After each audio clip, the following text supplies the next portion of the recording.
તો મમ્મી શાકભાજી ક્યારે બજારમાંથી લાવો એટલે પહેલા શું કરે એના હા કેમ ધોવું પડે શાકભાજીને હા પાણીથી ના ધોઈએ તો ના ચાલે ના ચાલે ધોવું પડે કારણ કે એના પર માટી હોય હા સરસ સરસ આપણે આજે શાકભાજી ધોઈશું એટલે ખબર પડશે તો કેવી ગંદકી નીકળે તને હા ચલો પહેલા શું ધોઈએ દૂધીને પહેલા આમ બરાબર કરી ધોવાનું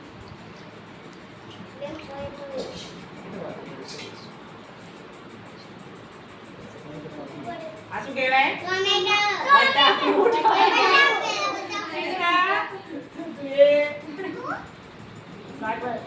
આને બરાબર ઘસીને ધોવા પડે કારણ કે એના પર માટી હોય ને એ પછી આપણા પેટમાં જાય એટલે બરાબર ઘસીને ધોઈ દેવાનું જો પાણી ચોખ્ખું હતું કેવું ગંદુ થવા માંડે ને આ બધી ગંદકી અંદર આવી જાય જો એટલે એ પાણીથી હરકી રીતે ઘરે પણ ધોવું પડે શાકભાજી હા પછી આને શું કહેવાય રીંગણ રીંગણાના જો આપણે કીધું વટો એ રીંગણ એક પ્રકાર એને રીંગણ જ કહેવાય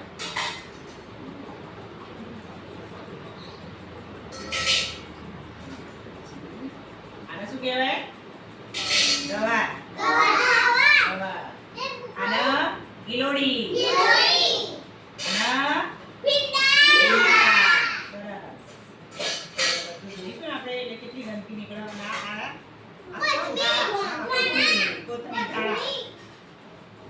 આપણું પાણી કેવું ગંદુ થઈ જશે હો જોજો આ ના ધોયા આપણે સીધું આપણે શાક બનાવી દઈએ તો બધી ગંદકી આપણા પેટમાં જાય ને એટલે ઘરે જઈને મમ્મીને કહેવાનું મમ્મી બરાબર શાકભાજી ધો અને પછી બનાવ બરાબર હા બધાની મમ્મી ધોતી જ હોય ધોતી હોય તો તને ખબર ના હોય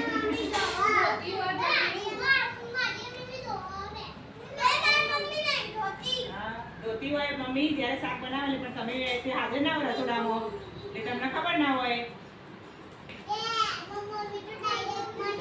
એ તો પહેલા ધોઈ મૂકી હોય તારી મમ્મી જ્યારે ફ્રીજમાં મૂક્યું હોય ને એ વખતે ધોઈ મૂકી હોય એટલે આ ધુલા જો આ પાણી જો હા મેં જા બહાર જા જો હવે આ પાણી કેવું થયું ગંદુ થઈ ગયું ને બધી માટી વાળું ને કચરા વાળું થઈ ગયું પાણી